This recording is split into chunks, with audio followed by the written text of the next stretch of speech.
You've probably been told your whole life that you need to reinvent yourself, upgrade your mindset, become a completely different person to finally feel worthy. But deep down, there's this quiet suspicion that you're not broken hardware needing replacement.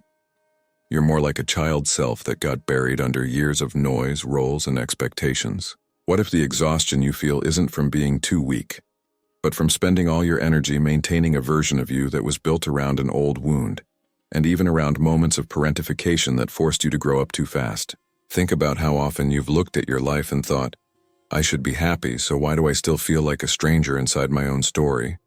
You perform, you achieve, you read every book about self-improvement, and yet yourself still feels slightly out of place, like an actor who forgot their real name. That sense of being off, of wearing a costume that almost fits but never fully relaxes on your body, is usually the echo of a child inside you who learned early that their real energy, needs, and voice were too much. The crazy, almost offensive idea is this: awakening isn't about bolting a better personality on top of who you are. It's about remembering the one that was there before the world told you who you had to be. Real transformation feels less like becoming someone new and more like turning back toward a light in you that was never actually gone, only covered. And as you start to recognize how your adult patterns, perfectionism, people-pleasing, overfunctioning, are just survival strategies wrapped around an inner child wound, the whole game of chasing a new self begins to look very different. This is where things get interesting. When you stop trying to manufacture a future version of you and start gently remembering the self that has been whispering under every breakdown, every burnout, every moment you felt off, you'll see that the real shift isn't in becoming more, but in dropping what was never truly yours. Stories, roles, and identities that once protected you, but now keep you asleep. And as you move through this journey, you may realize that you've been much closer to who you've always been than your mind ever allowed you to believe. You know that feeling when you're in a room full of people, and suddenly you can't remember what you actually think? Yeah, it doesn't start with some dramatic moment. No lightning bolt, no movie scene trauma. It starts small, almost invisible. You're a child, maybe 7 or 8, and you notice something. When you're genuine, when you say what you actually feel, people get uncomfortable. Your energy shifts the room in a way that doesn't feel safe. So you adjust, just a tiny bit. You laugh at jokes that don't land for you. You say, I'm fine, when you're not. These micro decisions seem meaningless, but they're actually the first bricks in a wall between you and yourself. It's like someone slowly turning down the volume on your internal voice while cranking up the noise of everyone else's expectations. That's the real wound. Not a single moment of rejection, but 1,000 small moments of choosing acceptable over authentic. You learn that your spontaneity creates friction, so you become measured. Your preferences seem to bother people, so you adopt theirs. The self that was loud and unfiltered gets quieter and quieter, not because something traumatic happened, but because you discovered the currency of approval, and you started collecting it like your life depended on it. Every time you swallowed what you actually felt to keep the peace, you buried another layer of who you were. Here's what most people don't realize. You don't lose yourself all at once. You don't wake up one day and think, well, I guess I'm gone now. Instead, you drift. 1 millimeter a day, one small compromise at a time. It's so gradual that by the time you notice something's wrong, you're not even sure who you're looking for anymore. The tension in your shoulders becomes normal. That automatic laugh that sounds like it's coming from someone else, that starts feeling like your laugh. Your body's been sending you signals the whole time. Tightness in situations where there's no real danger, a low hum of disconnection, the sense of being perpetually slightly displaced from your own life. The thing is, there are physical and emotional markers of this forgetting, even if we don't have fancy words for them. You feel it as a kind of constant low-grade tension, like you're always performing in a play you never auditioned for. Your body doesn't relax, even when you're safe. There's this chronic sense of being a passenger in your own experience rather than the driver. Your laughter feels rehearsed because it is. It's not coming from genuine joy. It's coming from a script. And the deepest part? You start to believe the character you've created is actually you. That's when the real forgetting happens. What's wild is that most people reading this can probably point to a specific moment when they first learned that being themselves came with a price. Maybe it was a parent's disapproval, a teacher's criticism, or peer's mockery. But here's what's about to shift everything you thought you knew about waking up. The thing that made you forget yourself isn't actually what's keeping you asleep. That's where most people get lost. They keep looking backward, trying to heal the wound that made them hide. But what if the real invitation is somewhere else entirely? What if the next thing I'm about to show you changes how you see the whole game? At some point, all those tiny adjustments you made as a child stop feeling like adjustments and start feeling like, this is just who I am. You slip into a role without even noticing, the responsible one, the funny one, the strong one, the smart one. Your energy begins revolving around keeping that character alive, and yourself starts to live more on the stage than inside your own skin. It's like you got cast in a movie as the reliable one, and nobody ever said cut, so the scene never ends. Maybe, through parentification, you became the one who listened to adults' problems, the one who held the emotional weight of the room before you even understood what a wound was. Over time, that role becomes so constant that yourself forgets it ever had permission to be messy, needy, or confused. Let's make this real. You're the one who fixes everything, the one friends call at 2 a.m. because you're so strong you always know what to do. I remember a season of my own life where I wore that costume so tightly that my body was permanently tense, my energy wired, like I was on call for everyone's crisis. The child in me, the softer self, learned to hide, because there was no space for that vulnerability in the script I was performing. There's also the character who never complains and always says, it's all good, even when the wound inside is throbbing. Or the coach of the group, the one who gives everyone advice on healing, self-love, and boundaries, but secretly doesn't know how to ask for help without feeling like a burden. That's the quiet echo of parentification again. You learn to be useful instead of real, to offer energy instead of showing your own empty tank. The invisible cost of living in character mode is brutal. Constant exhaustion, a strange loneliness, and the haunting feeling that no one truly knows yourself beneath the mask. You might lie awake thinking, they love what I do, not who I am. And that realization cuts like an old wound reopening. And it's usually right around the time you get tired of carrying this performance that something unexpected begins to crack in the script. And what comes next might surprise you, mesto que você imagina. Let's be honest. There's a special kind of high that comes from deciding you're finally going to become your best self. New book, new course, new morning routine. Your energy spikes just from imagining the upgraded version of you. On the surface, it looks like growth, but underneath, there's often a quieter story. A child who once felt not enough, now chasing perfection so the wound never has to be felt directly. For a long time, you might use self-help as a way to keep running instead of stopping to feel. Every time life hurts, you don't pause to meet yourself. You go hunt for another method, another hack, another 10 steps to finally fix this. It's like drinking motivational espresso shots all day. Short bursts of energy that never touch the deeper exhaustion. The core belief stays untouched. As I am, I'm not enough. Think of it like constantly updating your phone's wallpaper, changing the case, downloading new apps but never fixing the password that actually lets you in. You keep redesigning the outside of your life, trying to become a shinier version too. Kurtan, while the locked part, the original self you abandoned as a child, stays behind the glass. No matter how many upgrades you chase, the same old wound quietly runs the system in the background. The question driving this whole cycle is poisonous. What do I need to fix in myself so I can finally be worthy? Under that question lives the echo of parentification and early responsibility. If I perform well enough, if I carry enough, maybe I'll earn love. So you treat your humanity like a project plan, micromanaging your thoughts, your body, your energy, trying to delete any part that looks weak, needy, or too much.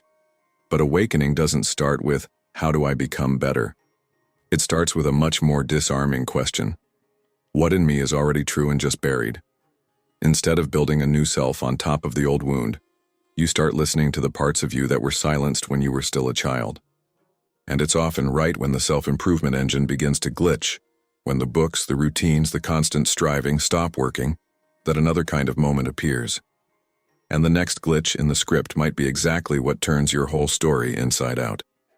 There comes a point where the version of life you've been running just crashes like a system overload you didn't schedule.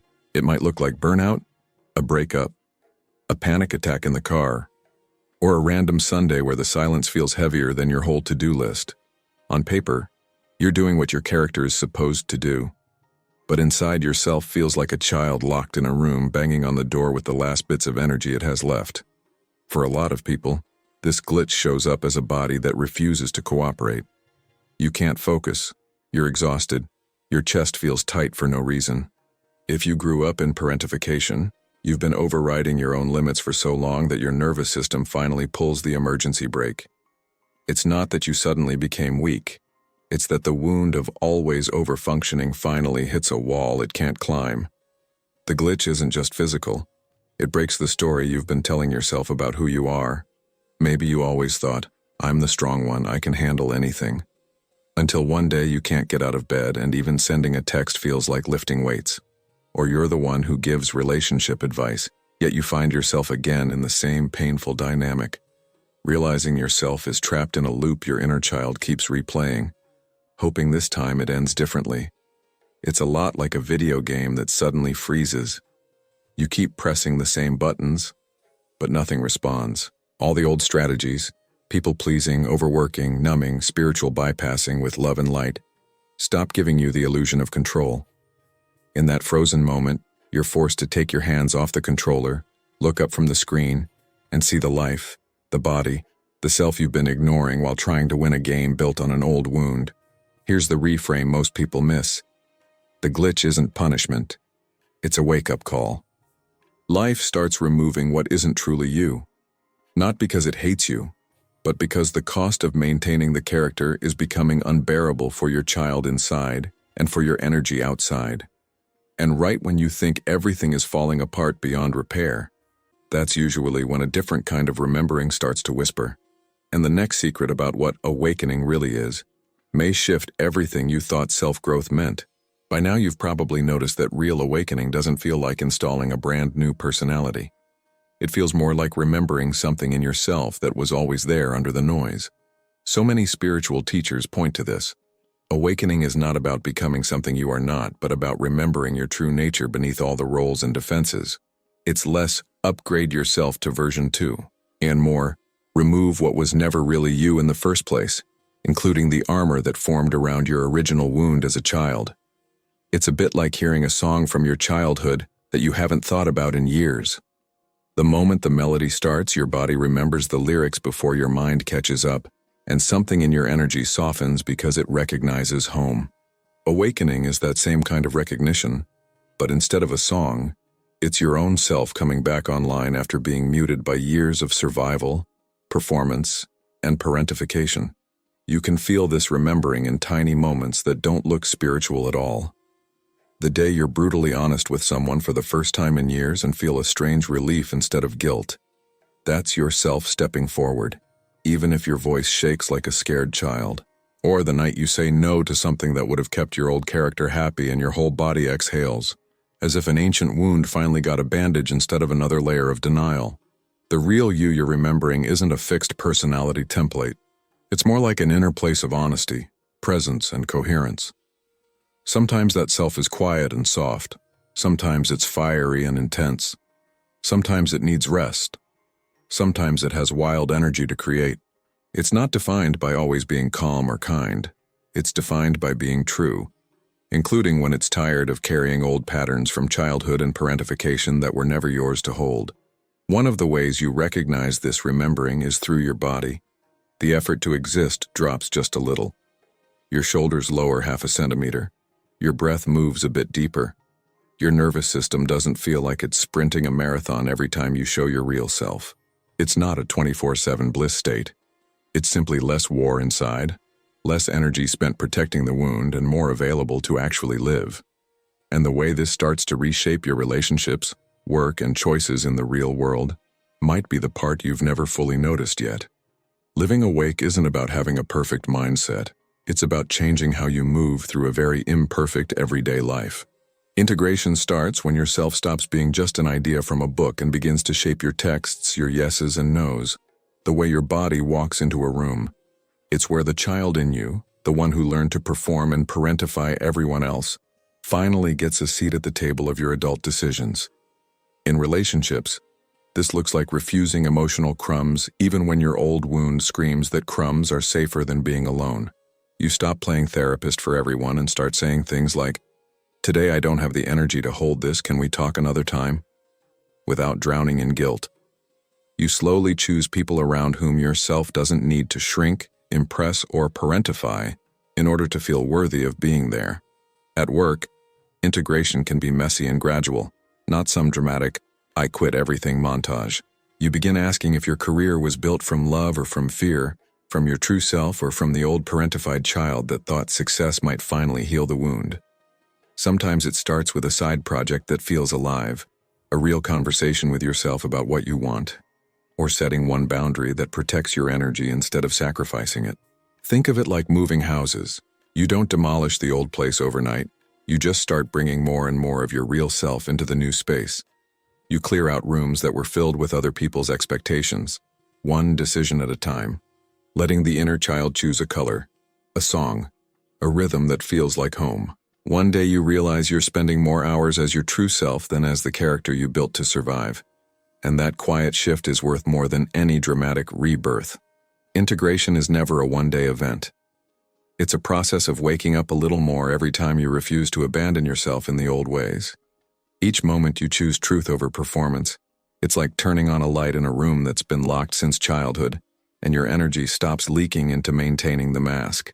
And the way this everyday grounded awakening reshapes how you see your entire journey, from the first wound to this new honesty, might prepare you for something even deeper that's about to abrir diante de você. In a way you're just beginning to sense. You don't need to reinvent yourself from scratch. You're not broken, you're layered.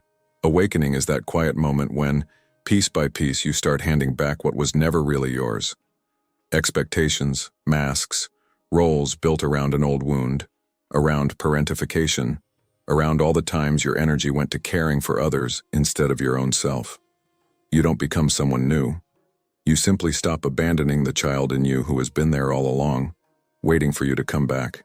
This isn't a promise of a life without pain or conflict. It's the possibility of not losing yourself in the middle of all of it. So choose one situation in your life today where you know you're playing a character. Just one. Make a micro move of honesty there. One true sentence, one boundary, one "I don't know" instead of performing. Do it gently. Don't turn this into another perfection project. Talk to yourself the way you would to a child who only learned to adapt to survive. If this touched you, share it with someone who's always chasing a better version. Hit like, subscribe, and turn on notifications so you keep getting reminders that you don't need fixing to deserve to exist. And if you feel stuck in the same reality on repeat, watch next. If you're stuck in the same reality, you finally discovered how to break the observer loop.